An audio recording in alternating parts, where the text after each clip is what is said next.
It's Tuesday, it's 12:15 and we're live in Westminster.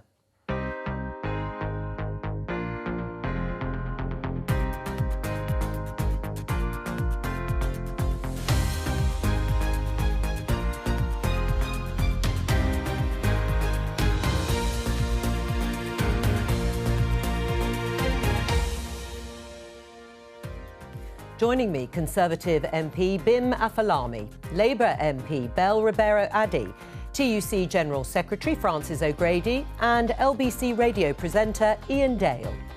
Today, the vaccine is safe and people should certainly continue to take it to protect themselves and protect their friends and family. Regulators here and abroad agree and back the AstraZeneca vaccine. So why have these European countries now paused its use?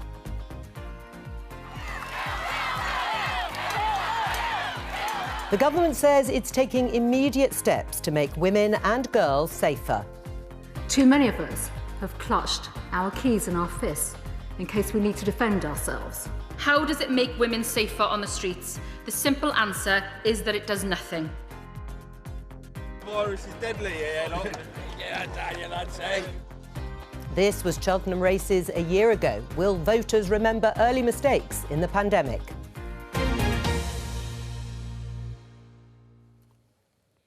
Let's start with one of the stories in the headlines, that more countries are pausing their rollout of the AstraZeneca vaccine. Let's show you a couple of the front pages. The Daily Mail headlines it like this: Reckless EU snubs UK jab. And this is how the Financial Times sees it. AstraZeneca jab rollout paused in Europe over blood clot fears. Before we go to our panel, I'd like to welcome Dr. Michael Head. He is the Senior Global Research Fellow at the University of Southampton. Welcome to the programme. Dr. Head, you'll know people, millions of them have had this vaccine. Many more are about to. Is there any cause for concern? Good afternoon. I can't see any obvious cause for concern with this. What we have seen is a possible small signal where there's been an increased number of blood clots soon after vaccination. In Germany, the data suggests that it's slightly above what you would expect to see normally anyway across a population, but not massively elevated. So I'm quite curious as to why countries have chosen to pause their vaccination campaigns based on that possible small signal. It's right that regulators investigate it, but pausing a vaccine rollout during a pandemic seems to be a bit strange at this point in time. Well, and as you said, you'd like to know why they've done it, which is the question I'm sure is being posed. We can show a map of the number of countries that have paused administering the AstraZeneca vaccine, and it is quite a large number and a growing number, it seems, just at the moment, and yet it flies in the face of regulators here and across Europe and real-world evidence. Do you have any idea why that might be? No, I am. I said yesterday that I was baffled as to why countries had paused, and I remain baffled right now. As you say, we will hear more later today from the EMA, the European regulators, and also the World Health Organization. But here in the UK, we've administered 10 million doses of the AstraZeneca vaccine, and there's been no noted signal. And this has been investigated, of course. So this slightly elevated possible risk from blood clots, going from about 5 per million population to about 7, if you compare that with the chances of dying in the UK from COVID-19 of the last year, that's about 2,000 deaths per million. So the risk-reward ratio here still seems to be overwhelmingly in favour of keeping the vaccines going. So yeah, I'm still unsure as to why some countries have paused it at this point. All right, thank you very much. Bim, are you worried at all about the impact it might have on take-up of the vaccine here? Well, I'm concerned about it because I don't want one person watching this or having read the newspapers this morning to think that they don't want to take the vaccine that we know is safe. As Dr. Head explained, we have real-world evidence of the safety of this vaccine, of 10 million doses in this country over several weeks. And frankly, I think the European Union's whole attitude to the vaccination programme, because of Britain's decision to pursue an independent, successful strategy, for me has been very odd for many weeks. And this is the latest in a series of quite odd decisions from many countries in the European Union. Belle, what about you? Do you have any concerns at all about the take-up and whether this will affect it? Yes, I definitely do have concerns. I think because there have been so many issues in the past regarding the vaccine, anything that reduces public confidence in the vaccine is a problem. We've also seen there are some communities that have a lot of vaccine hesitation within them and are quite concerned about the impact that this might have. I think it's important that we continue to restore confidence that people can safely take the vaccine. But I'm guessing that the other countries, in response to their own vaccine hesitancy, are taking those measures as well. And I think that's what's causing the problem. And unfortunately, we live in an increasingly globalised world. News travels. Right. I mean, in terms of news travelling, Ian, Bell mentions issues with the vaccine. Do you see those more political in origin rather than actually medical? Well, the Daily Mail are making the point that it's the EU that are behind this, but there are countries outside the EU that have done this as well. So they're basically saying, well, they're all anti-British and all the rest of it and want to undermine the British vaccine. But I think one question which has to be asked is, if they're doing this with AstraZeneca, why haven't they done it with the Pfizer vaccine? Because the figures for the Pfizer vaccine are almost identical to the AstraZeneca one. Now, if you want to indulge in a little bit of conspiracy theory, look at the fact that AstraZeneca aren't making a profit from their vaccine, whereas all the other drug companies are. And drug companies are very powerful lobbyists in Brussels. Now, I have no idea whether they might be exerting undue influence. But as Michael said, he's baffled. We are all baffled by this because, as he says, the risk-reward would indicate that you wouldn't do something like this. And the long-term issue will be, and there is anecdotal evidence of this, that people are now going into vaccination centres today and are refusing to take the AstraZeneca vaccine. And I think it's a gross dereliction of duty on the part of those who are behind this. Michael, just before we go to our final panellist, the point that's raised there by Ian Dale is that this has been an issue, albeit small, for Pfizer too. So why haven't they been sort of highlighted in the same way? Well, it's a good question. I don't know or understand the politics behind it all. It does seem that AstraZeneca has been a bit of a political football over the last few weeks for reasons that certainly I don't understand, and certainly colleagues on this programme will have a better grasp of that than I do. But yeah, you're right. So yeah, Pfizer has kind of sort of similar levels of observed side effects and similar possible adverse events like these blood clots, which are not thought to be related to the vaccine. I think if we paused a vaccine rollout every time we saw a signal of this low magnitude, there wouldn't be a vaccine rollout at all. So ultimately, if we don't get large numbers of each population in each country vaccinated, the pandemic continues. So this does seem a strange move by all these countries concerned. So hopefully we will get more information from the EMA and the WHO later today, and the countries will start to reinstate the AstraZeneca vaccine in their schedules. Well, Francis, it's an important point, isn't it? Because although it may be OK here and people will continue to take the AstraZeneca vaccine, it is a global effort in terms of inoculating as many people as possible around the world. Otherwise, the pandemic goes on. It is. I had my jab about a week ago and I was just reflecting on why it's been such a success in Britain. And I think a lot of it's down to trust, that we really trust our NHS and the people who work in it. And, you know, my experience of getting the jab, they were just fantastic. The Francis Crick Centre, they were just efficient, but friendly and humane. So I think trust is a big factor. But you're right that this really matters for all of us, because not just in Europe, if you look at poor countries, they expect only 1 in 10 people to have had the jab by the end of the year. And of course, that risks new mutant strains developing, which threaten us all. So there has to be an international effort and some international leadership, including making sure that the intellectual property of vaccines is shared so that poor countries in the world can join that race to vaccinate against mutant strains. Dr Head, thank you very much for joining us. We're going to move on and talk about the Police Crime Sentencing and Courts Bill. We talked about it yesterday. There was a long debate in the House of Commons. That continues. I just want to show you this headline in the Daily Mirror. 10 years for statue attack, 5 for rape. This was the point that was picked up by the Labour leader, Keir Starmer. He tweeted, attacking a statue equals 10 years in prison, rape sentences equals 5 years in prison. Nothing on outlawing street harassment. Labour won't support the Conservatives' bill, which doesn't tackle violence against women and girls.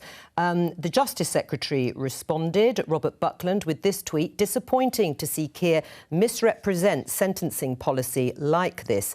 The average sentence for rape is 9 years, 9 months, and the maximum is life.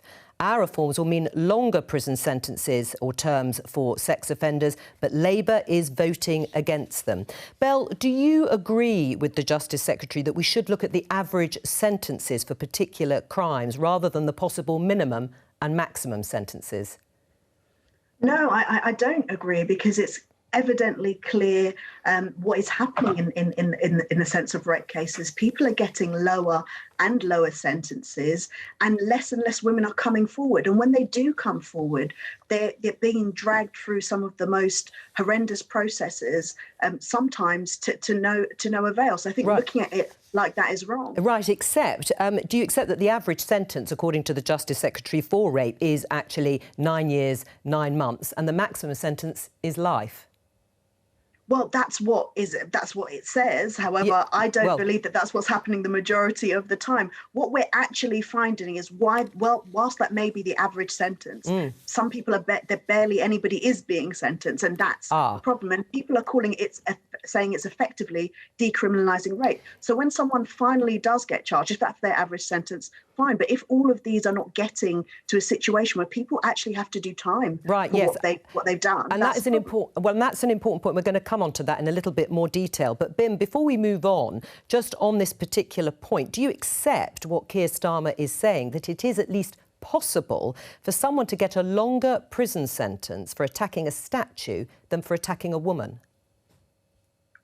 Well, I think, Jo, to be honest, you made the point very well to my Labour colleague that you can't just take an absolute minimum and compare it to an absolute maximum. Right. What's important is what, A, the average time, B, the potential maximum for the most serious offences, and also, and this is to take up my Labour colleague's point very directly, yes, the process and how many people we can actually get convicted, and we need to continue improving that, but also how early people are released. You know, the Labour government, when they were in office, had halfway release for rape and serious sexual offences. We've ended that in this bill. That's another issue, because it's not just the sentence, it's actually how long people spend in jail. There have been various Labour leaderships since that time, and the past government has been in power for 10 years. To keep continuously blaming a Labour government from over a decade ago for things that you could have changed in the past decade, it just has to stop. It's absolutely ridiculous. Are the Conservatives in power or not? And why would it? Well, let me say something else. Something else that has to stop is somebody as experienced in these matters as Keir Starmer. He's very experienced in these matters from his previous career, willfully misleading the public when he knows that the maximum sentence for rape is life and that it's 10 years on average. That is the sort of thing that has to stop, and it demeans our politics. Belle? Yes, but if rape prosecutions have gone down to the lowest level since records began, when at the same time more people are coming forward and reporting rape, then that's clearly a failure of the justice system, and the government of the day should be doing something to solve that. And many members of parliament from across the House, different organisations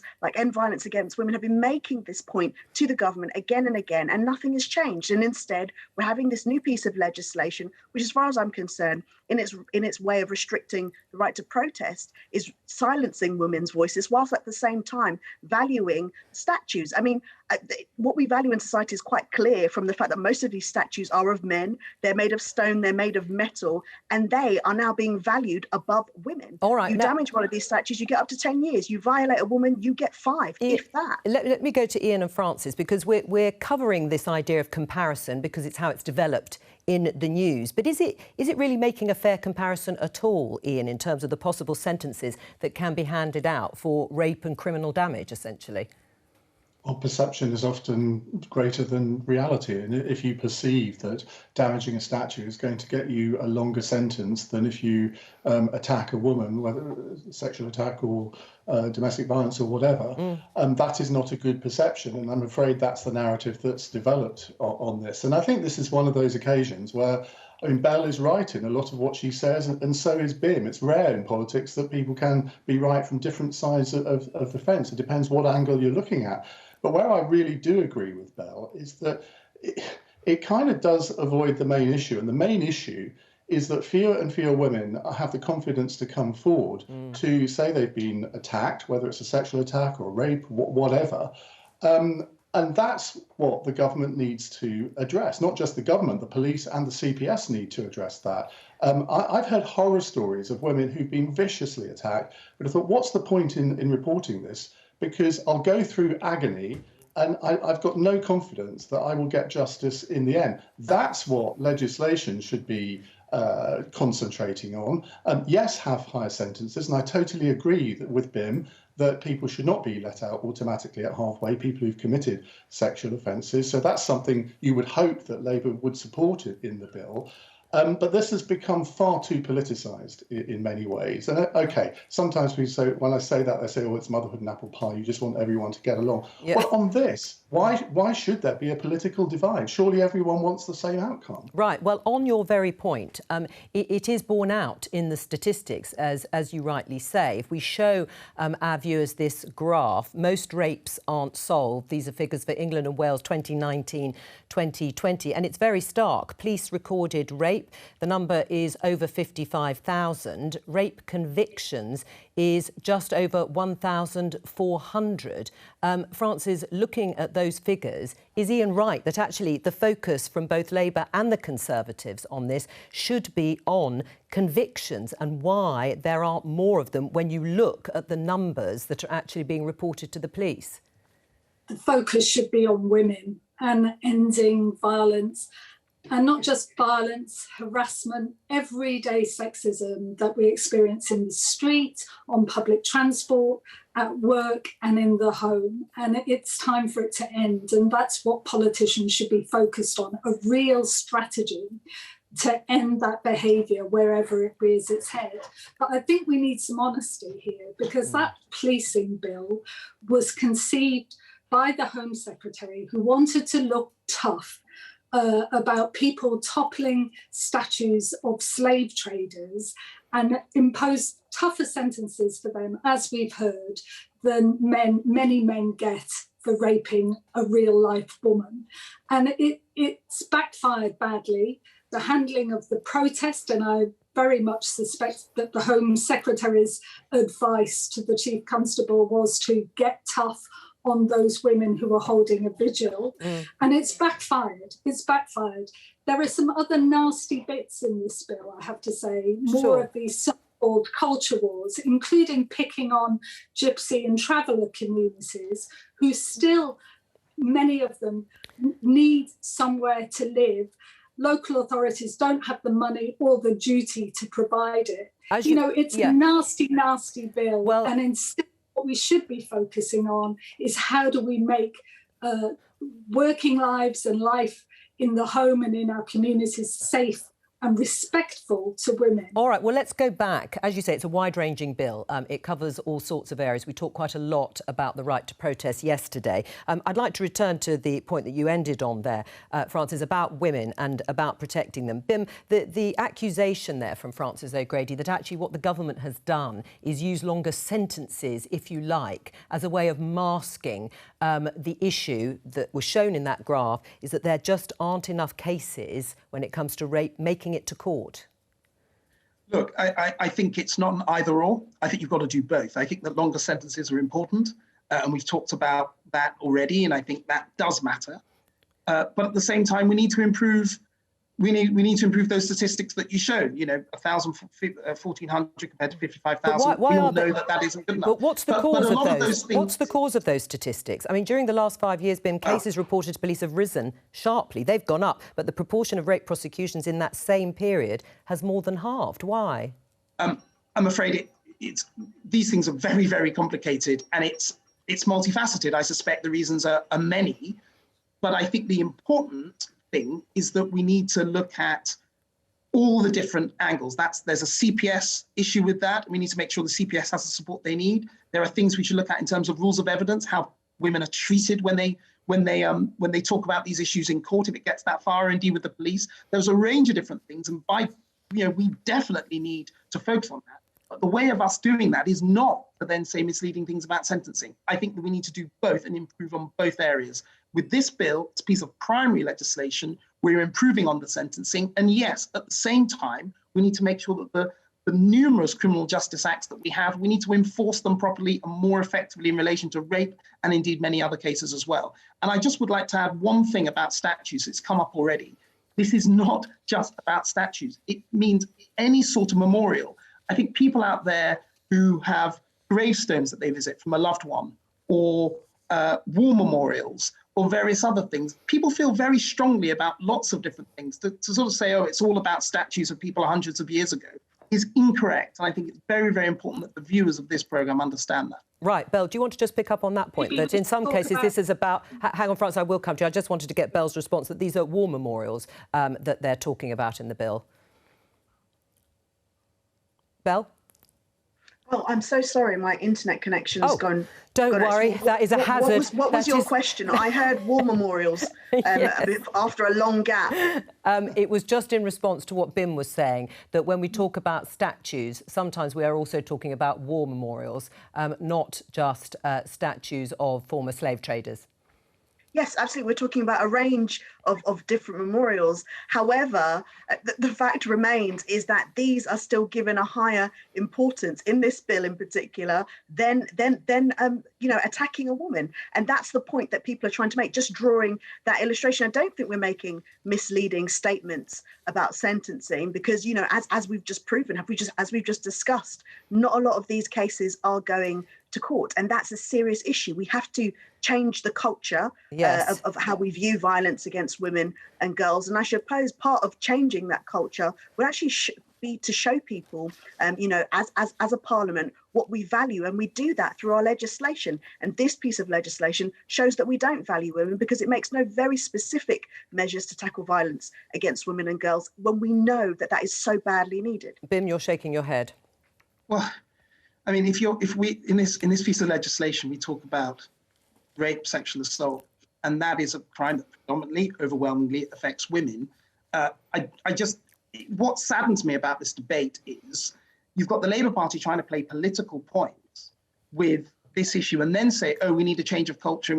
Well, the way how we get a change of culture is for people to work together, look at what we can build on positively in this bill, set previous mistakes, work together to look forward and say, how can we improve enforcement? How do we make sure we can get the rape convictions up? The way you do that is not just to score political points on what clearly is intended. All right. To be tougher sentences for rape, tougher sentences. Let me let Francis come in. Wish that the government would start listening to women. Nobody wants political point scoring on this, but we do want a justice and criminal service that works for women. I do want a guard on the train when I'm travelling. It makes me feel safer. I do want to know why half of our police stations have been closed down and we've had real cuts on the ground to community policing, which we know is vital to policing by consent.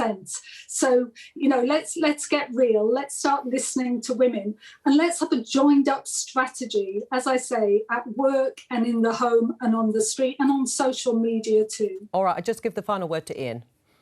One of the main reasons that so few cases come to court is because the CPS have raised the evidential bar. Now we have to ask, well, why have they done that? We hear that there have been lots of financial cuts to the CPS, so they feel that they can't let as many cases go to court as maybe they had done before. I think that's where the bottleneck is, as well as the attitude of some police in terms of interviewing women who've been raped. I mean, we've all heard the horror stories of, I know a couple of women who've been to the police who, and I get calls on this on my radio show all the time from women who feel that they are just not treated correctly.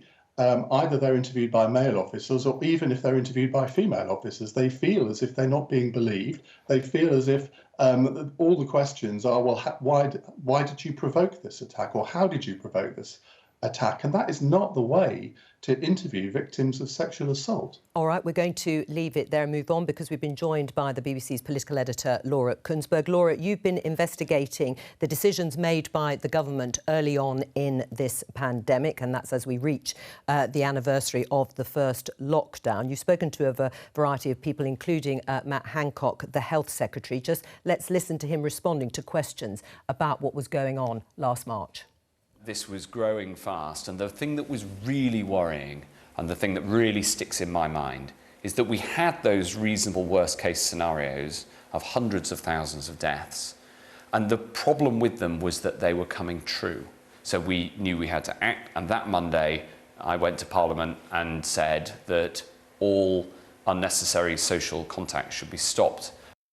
Can you give us a bit of context to what the Health Secretary was talking about there? Yes, I mean, for this project, we've talked to more than 20 people who were involved in making the decisions over the last 12 months off the record. But what Matt Hancock is responding to there is something that we discovered about really the moment when the Prime Minister suddenly realised this is on course for something very significant and something that could be disastrous. He's talking about a meeting on the morning of Saturday the 14th of March when government had been talking about coronavirus, there had been COBRA meetings, the Prime Minister had started giving press conferences and had set out this plan called Contain and then Delay. But at that point, they were still allowing mass gatherings going ahead. They were still saying that we could all, be going at work. But at this meeting on the Saturday the 14th of March, officials basically had rerun the numbers and thought on the current plan, if things go ahead like this, the NHS is at risk of collapse.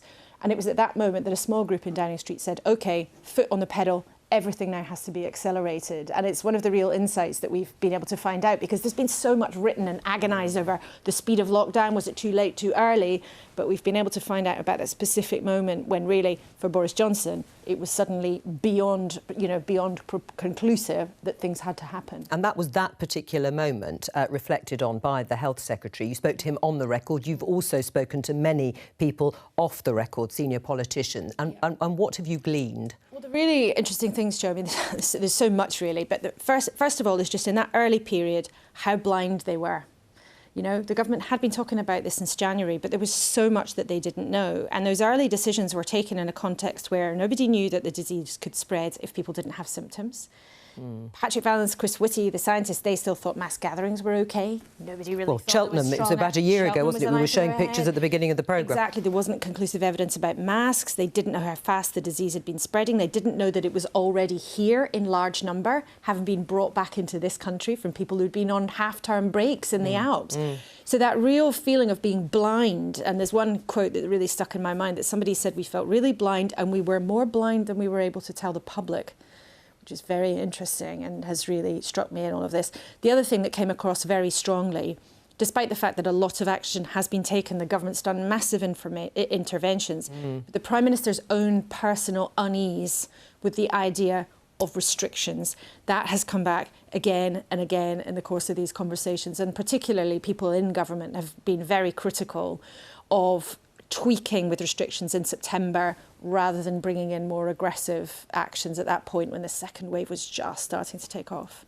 Right, well, that is a pretty damning picture of the sort of early days, weeks of the pandemic. Ben, would you agree? Well, look, let's see once the report's fully out, when I have a chance to look at it. What I would say is that the Prime Minister had to make some incredibly difficult decisions, as everybody knows. And it's not wrong for a Prime Minister to feel unease about imposing huge restrictions on our lives. That is not a wrong impulse for a Prime Minister to have. But when he has the evidence and he satisfies himself that those things need to be done, then he did it and he acted. And it's always very easy after the event for everybody to say, oh, well, this should have happened a week earlier, a day earlier, or whatever. But at the time, there was such a lack of knowledge about this disease that the government did absolutely everything it could with the information it had. Right. Do you accept that, Bill? You're shaking your head, so you don't. No, I don't accept it. And I don't accept it from personal experience. Last year, during the budget, we were all crammed together in the chamber, as usual, like nothing had happened. And by that time, all across the world, people had started cancelling their gatherings. And we were still allowing people to come in and have events, not just meetings, but events in Parliament. And I remember there was a statement at the end of that day about coronavirus. And I got up, I was a relatively new MP at the time. I got up and I spoke about how I thought that a number of people already had the coronavirus and we need to consider a lockdown, we need to consider shutting down Parliament itself.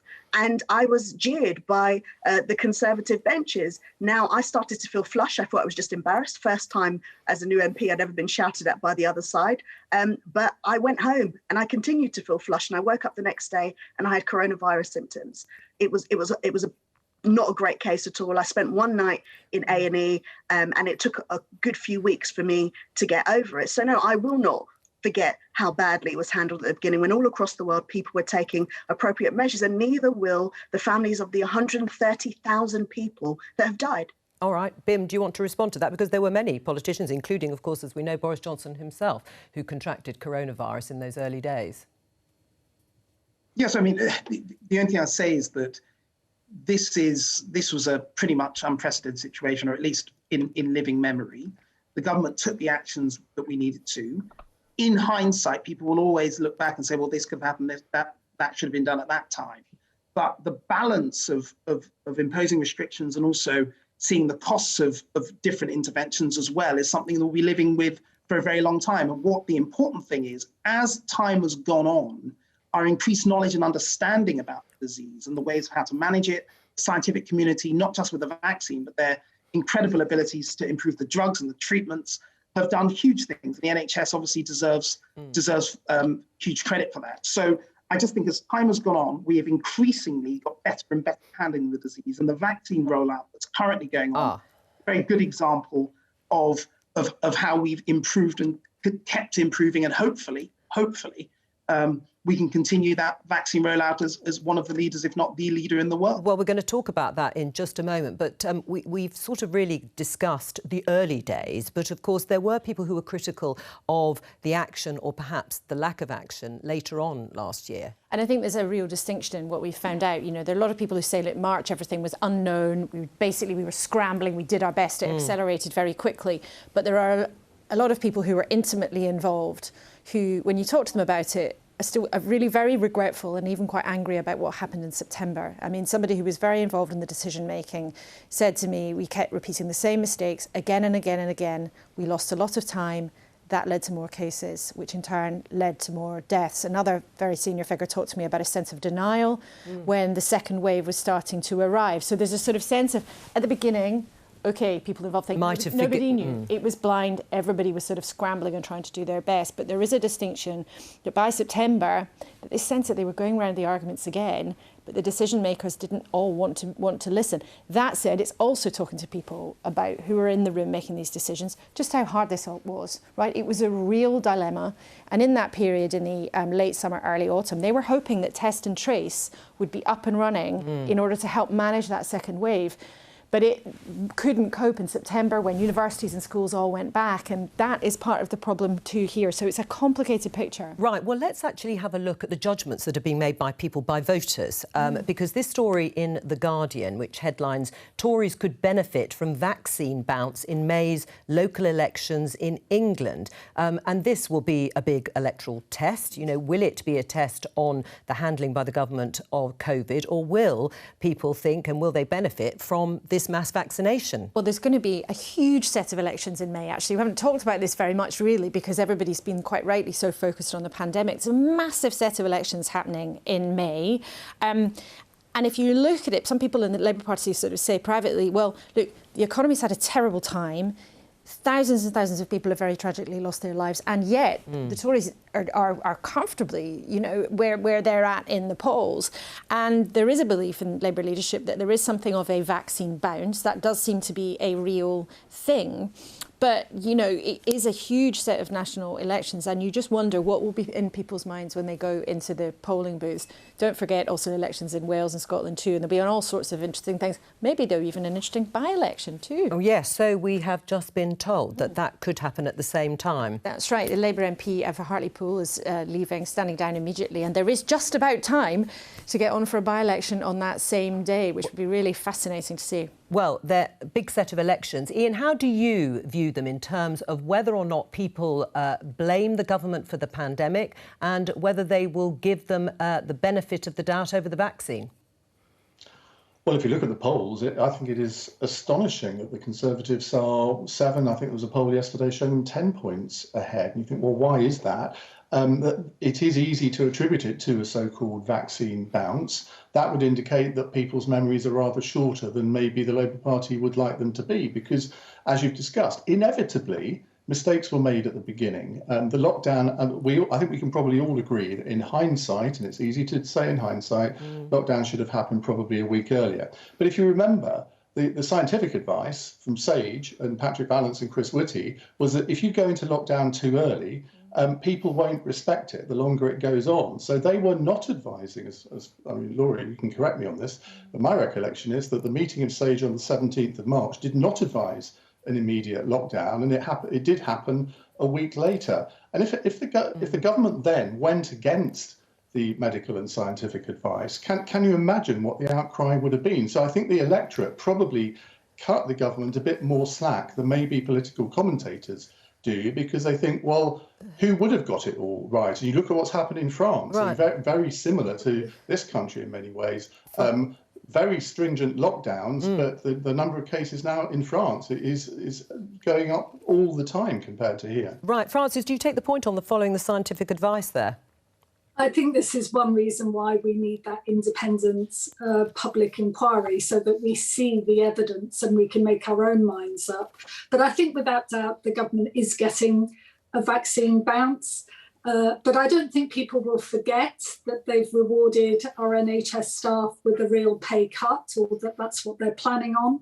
I don't think they'll forget what happened in social care, the scandal of how elderly people were treated, and social care workers, most of them on the minimum wage, many on 0 hours contracts, wrapping themselves in bin liners. And they can't forget, we advised the government right at the start of this pandemic that we needed to sort out sick pay so that test and trace could work. It couldn't work unless people felt financially secure enough to take time out to self-isolate. Otherwise, they couldn't afford to feed their families. So, I think there is plenty that people won't forget. Sure. We're way off the general election yet. Yeah. When we get there, I suspect that's when the reckoning will happen. Right, Bim? Well, I think that the reason why the Conservative Party at the moment appears to be doing reasonably well in the polls is many reasons. I actually think the biggest one is I think people have found out Keir Starmer. I think that the Labour Party and Keir Starmer started well. He appeared to start quite well, but actually over time, his inability to make clear decisions. We saw in the run-up to the budget his difficulties on whether they were in favour of raising taxes or cutting them, and his inability to do that. I think a lot of people across the political spectrum, indeed in his own party, are starting to lose faith in him. Because the most interesting thing, if you actually look at the polls, what's happened to the Labour Party, the Conservative, what's happening to the Labour Party's rate. And I think the Labour Party and people who support them saying, oh, well, it's just because of the vaccine rollout. Actually, I think people take a range of different things into account when they make political decisions. And they know that the government has their long-term interests at heart, not just in health and vaccines, but also with the economy. Well, hang on, Belle, I'm just going to show very briefly, Belle, on the back of what Bim has said, this graph about Keir Starmer net satisfaction, Ipsos Mori poll, and it shows, let's just take among Labour voters at the top, it's gone down in June 2020 from 66% to 19%. So that is the net satisfaction with Keir Starmer. Do you think there is a problem there with the leadership?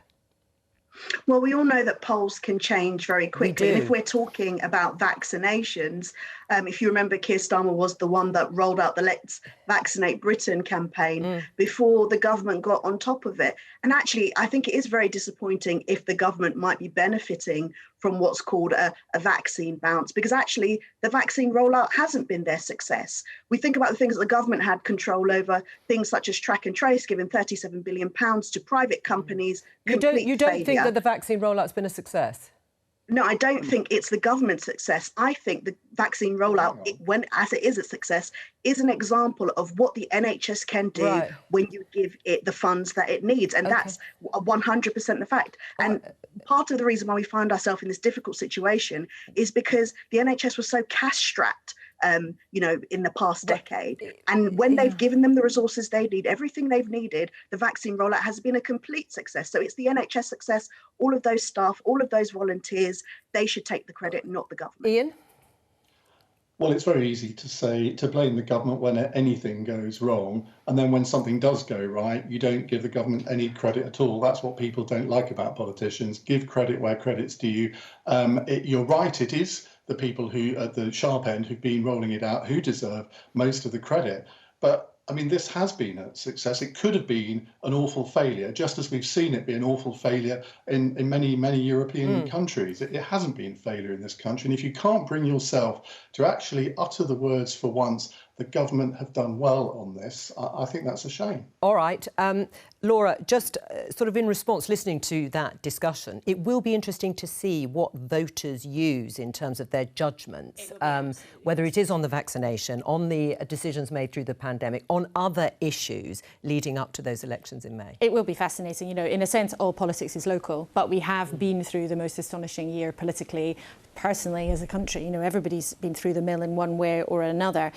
But the vaccine story in and of itself is something really fascinating. And one of the things we've been able to dig up in this report is actually how the government made those early calls to, you know, suspend normal processes, give the Department of Health the big checkbook, and actually how secretive and how much of a gamble a lot of it was. I mean, somebody very senior said to me, imagine if we'd spent all that taxpayers' money, more than £13 billion, and it hadn't come off. Then he'd be having some very, very difficult questions. And one final thought, people might be interested to know, it was also secretive that in discussions in Whitehall, people weren't allowed to reveal which vaccines they were actually talking about because of commercial confidentiality. So they all had code names named after submarines, and Pfizer was known as the Ambush and AstraZeneca was known as Triumph. Oh. Some people might say fittingly so. I think Boris Johnson would certainly feel that way. Well, Francis, you wanted to come in a little bit earlier in terms of the discussion on whether the government has been successful in its rollout of the vaccine. I think it's massive credit to NHS staff, and I think that's why people will be questioning whether we're rewarding those staff that we were all out on the doorstep clapping fairly and decently. In fact, it almost goes deeper than the money. I think these are people who, every time they put the uniform on, are putting the health of themselves and their families on the line for the rest of us. And I think there will be a feeling in the public. It may not get expressed in these local elections, but I think people are decent and they want to see NHS staff and all key workers treated decently. Well, let Bim respond to that. So I speak as somebody whose father's an NHS anaesthetist. The first thing is, of course, the NHS staff have been key in the rollout of the vaccine, but also it's been a model of public and private sector working together. You know, if you look at what the private sector has done to get the vaccine up and running, tested, and then approved by the public sector regulator, and then working with the NHS to roll it out, and many volunteers, and I see that in my own constituency, you know, actually, it's the public and private sector working together, and we shouldn't forget that. The private sector matters here too. And in relation to the broader point about, you know, who, NHS staff, it's absolutely key that we reward NHS staff properly. And it's true that the NHS staff are the only, public sector members of staff who will get pay rises. The pay rises are above inflation, but at the same time, we have to make sure that everything is in proportion. We know that so many people in the private sector's pay has been cut. That's if they still have their jobs. Many people have lost their jobs. And we have to bear all those things in mind. All right, we've run out of time. I know Francis and Belle don't agree with you, and we'll have to get you on again, won't we, to talk about it further. But thanks very much to Laura, and you'll be able to see your full report. It's called COVID Confidential on the iPlayer later, or you can read about it on the BBC News website now. From all of us here, bye-bye.